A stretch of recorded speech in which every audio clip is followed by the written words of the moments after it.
Hi everyone, thanks for stopping by. Today we will be making a thank you card using products from Gina Designs. Starting with the color Cherry Red, I am ink blending using a small blender brush by Simon Says Stamp on 80-pound smooth white cardstock by Gina Designs. I'm also using my fancy feather die as a template to see how far up I want to ink blend the Cherry Red. Now I'll move on to the color Passionate Pink, and I'll blend the color into the Cherry Red.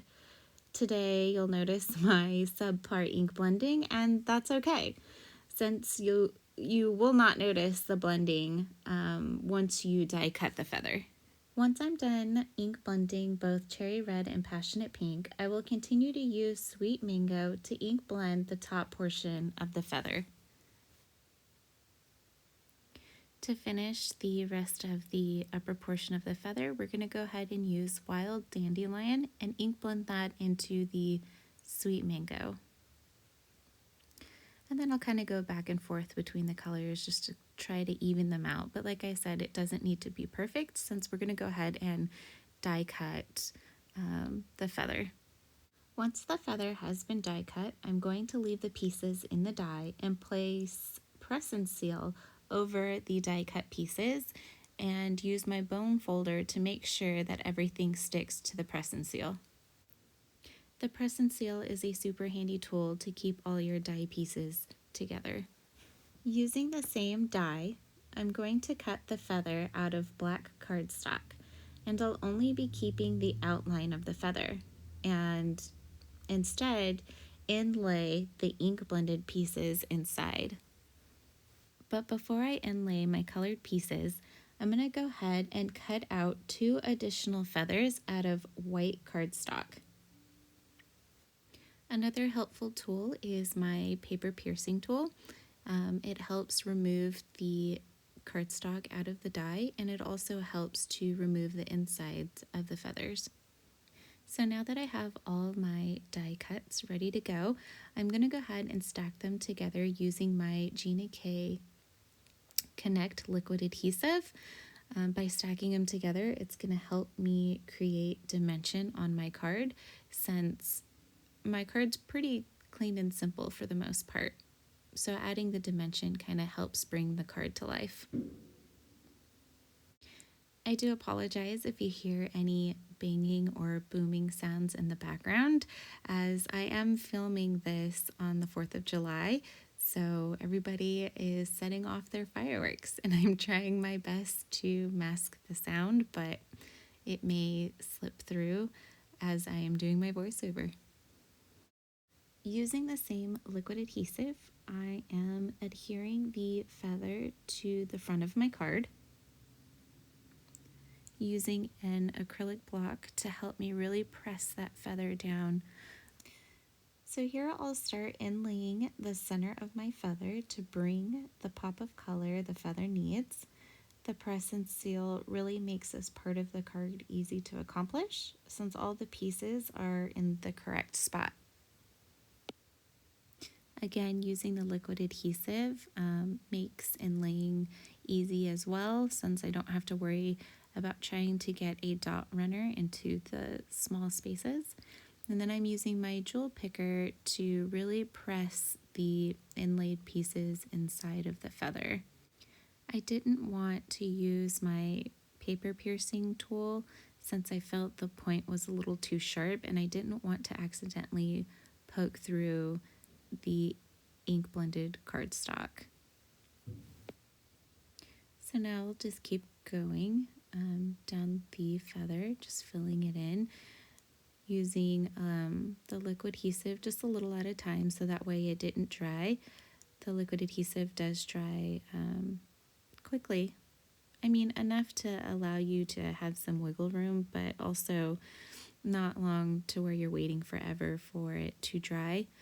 The nice part about this adhesive is it goes down white, but once it's dry, it actually dries clear. So if you accidentally get it in places you don't want it, it'll dry clear and you won't even notice.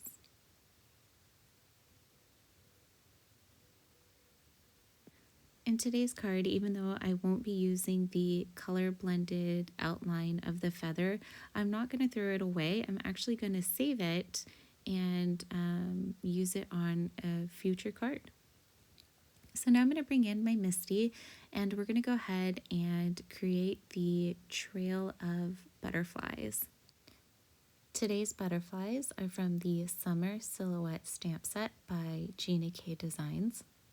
And since we will be heat embossing today, you will notice that I had put down some anti-static powder tool from Tailored Expressions.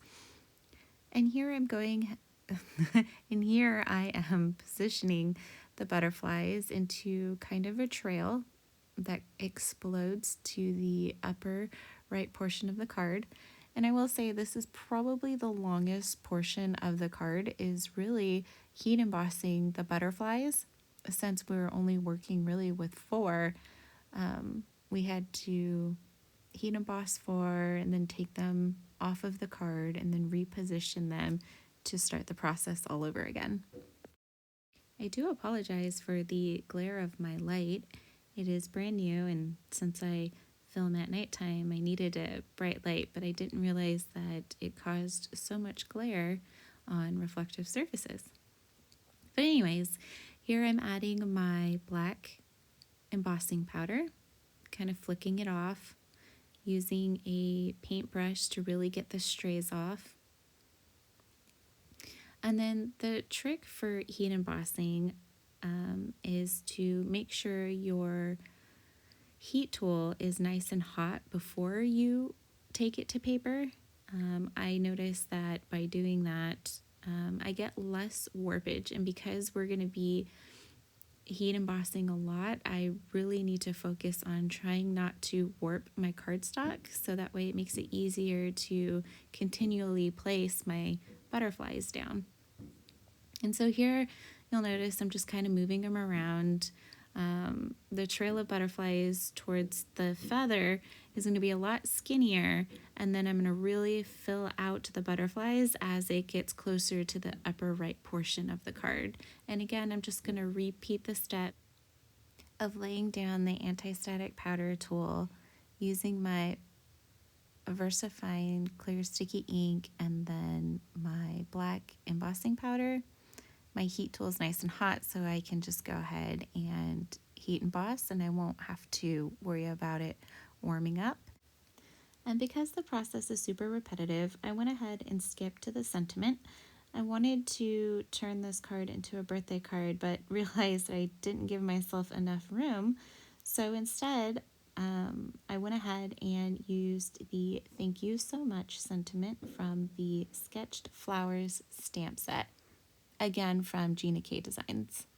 With our butterflies being heat embossed, I thought it would be fitting to also heat emboss our sentiment. So I will go ahead and put down some anti-static powder tool and ink the sentiment with Versamark clear sticky ink and heat emboss with black embossing powder. So now that we're done heat embossing, I'm going to go ahead and take a microfiber cloth and wipe down all the heat embossed areas to make sure the anti-static powder is completely removed from my front panel. Today's card will be a top folding card, A2 size, measuring 4 1/4 by 5 1/2. And I'm going to go ahead and adhere my front panel to the base of my card. For added bling, I will be using my favorite iridescent drops by Pink Fresh Studio, and I will also be using my Studio Katia wand to place them on my card.